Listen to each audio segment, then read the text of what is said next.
It's finally time for a new game in the Batman universe, as Gotham Knight's release date of October 21st is right around the corner. And while this new title has a lot in common with Rocksteady's Arkham trilogy, like the crime investigations, the many iconic Batman villains, nighttime city exploration and stealthy infiltrations, there are also a lot of differences if we take a look under the hood. What stands out is that overall, Gotham Knight should be way more focused on growing and improving our character with special activities that should keep us busy even after beating the story. So we'll explain what exactly that means and why it doesn't have to be a bad thing if these features are well implemented and executed. Totally leave a like on the video to show your support, subscribe for way more Gotham Knights content, and let's go. So of course the biggest difference between Gotham Knights and the Arkham trilogy is the fact that there are now 4 characters to choose from. For if you need a refresher, you get to pick between Robin, Batgirl, Nightwing and Red Hood, and each of these characters has their own unique set of skills. You're not locked into playing just a single one, but are able to switch to a different knight whenever you like. In fact, the game encourages this by giving you skill points for characters you're not currently playing. So normally you'd earn these through leveling up, but if I've been playing as Robin and I want to switch to Batgirl, there are some skill points already available so I don't have to start from scratch. And you can spend these skill points in one of the 4 skill trees of your character. Each knight has 3 different specializations, so for instance Batgirl can focus on one-on-one melee combat, hacking or survivability, and you can of course mix and match between these as well. You're not just locked into a single one. Every character also has a 4th Knighthood tree, which we'll cover in a bit, but I already think it's really cool that we as players are kind of able to shape the style of our characters. Batman had already grown into his own style when we played as him, but the Gotham Knights are still kind of finding their footing, so it makes sense that we are able to discover our own style over the course of the game. Let's get into some more concrete details on how these skill trees actually work by taking a look at Red Hood. IGN's first coverage had a lot of details on this character, so we can use him as an example to show how these skill trees will work in the game. Red Hood has 3 basic skill trees: Marksman, Brawler and Vengeance. Marksman is focused on long-range DPS, which is reflected in skills like Quickfire Expert, which increases the crit chance and damage of your ranged combo by 15%, or Focused Fire, which allows you to deal up to 4 times damage by aiming at a target longer. Brawler, on the other hand, is focused on melee combat, but specifically on Red Hood's grabbing and throwing capabilities, allowing him to grab large targets with large grab or placing concussion mines on thrown enemies with human bomb. Finally, Vengeance is a bit harder to define, but was described as putting emphasis on Red Hood's rage and how terrifying of a character he is. And that rage will manifest itself in damage bonuses against specific enemy factions like the Freaks or the Mob. Still not sure how I feel about that last one, but putting Marksman and Brawler next to each other clearly shows how you can end up with a completely different playstyle depending on your build. And as you can see, while some skills give you access to new moves, a lot of them are more the traditional RPG skills like those crit chance or enemy faction damage buffs. And then there's also that 4th Knighthood tree I mentioned. This one also ties into the story, as it's unlocked at a point where your chosen hero realizes their potential as the next Dark Knight. And it will give you access to a character's heroic traversal, so things like the Glide for Batgirl or the Teleport for Robin, as well as their ultimate ability, which for Red Hood is the Mystical Rounds, which has Red Hood take aim and then shoot this spectral projectile that bounces between enemies. There's also a selection of skills in here to power up your character even more, but these have to be unlocked through a set of character-specific challenges. And we don't have any details yet on what these challenges actually are. So just to make it clear, unlocking the Knighthood tree happens for all characters at once, but you will need to unlock the different skills in that tree for each character separately by completing these challenges. The final part of each character's skill set are their active abilities, or momentum abilities as the game calls them. From the menu, it looks like each character will have 8 of these, with one of them being the ultimate ability, and you can slot and therefore use all of them on your quick bars at the same time. Like your Knighthood skills, these momentum abilities are unlocked by completing challenges with your character, so you'll have to work for it if you want to use all of them. And it's actually pretty wild to see the differences when we're comparing Red Hood's skills to the ones we see in the Nightwing gameplay against Harley Quinn. It's immediately clear that Nightwing has a completely different set of skills at his disposal. A freezing attack, an AoE stun, and this very powerful whirlwind attack are very different from the skills we saw from the Red Hood gameplay, so with the momentum abilities, skill trees, and Knighthood skills combined, there's a lot of variety between the 4 playable characters. And while these momentum abilities do of course significantly change up the traditional Arkham style freeform combat, it looks like they transition really well into your regular combos. Apart from the mystical rounds, none of these abilities take you out of the flow of combat and instead seem to expand expand your options with more cool and powerful attacks for our heroes. And every hero of course needs a good villain, and we've already learned about some of the classic Batman antagonists that will be making their appearance. Clayface, Mr. Freeze and Harley Quinn have all been confirmed to make their appearance, but what's interesting is that none of them actually seem to be a part of the main story. While that will focus largely on the mystery behind the secret society of the Court of Owls, the other villains will be running amok in Gotham. And while you can choose to stop them, each villain arc is optional. The way these work is that by completing specific missions related to each villain, you will collect evidence for the evidence board in the Belfry. And after you figure out what their grander schemes are, you can trigger a villain night to confront them. I think that Mr. Freeze footage from when the game was first revealed is one example of this, but the Harley Quinn boss fight shown to IGN more recently is also part of the climax of one of these villain nights. I'm assuming Clayface will get his own storyline as well, plus there might be other villains we don't know about yet to make sure that each of Gotham's 5 boroughs gets its own villain storyline.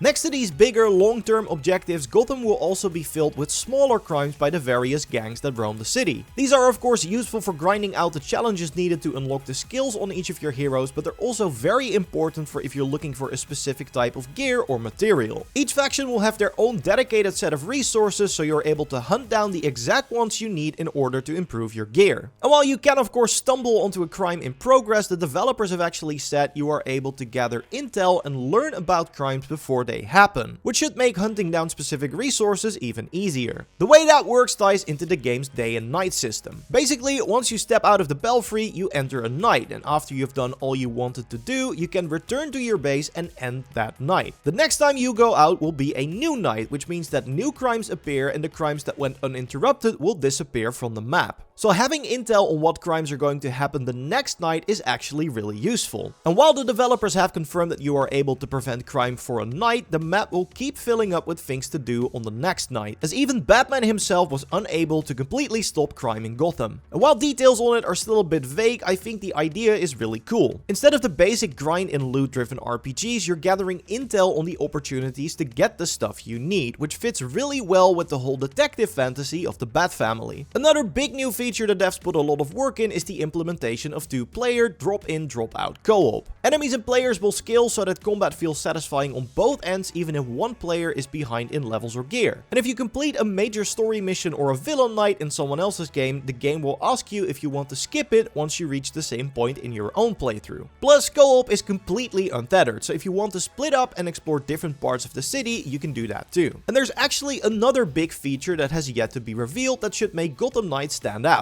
as the developers have repeatedly mentioned to IGN that there would be a substantial endgame for the game, although that's about as much as we know right now. But that once again shows that the game's main focus is delivering a big open world RPG that should feel quite different from the Arkham trilogy. And like I said in the intro, if these features are implemented well, I think we're in for a pretty good time. When we learn more, we will of course let you know here, so subscribe to make sure you don't miss our next Gotham Knights video. And we've got some big plans for tips and tricks on the game when it releases too. Leave a like on this one if you enjoyed it, and if you want, you can watch our previous video where we go over more details from the IGN first footage. I'll see you in the next one. Goodbye.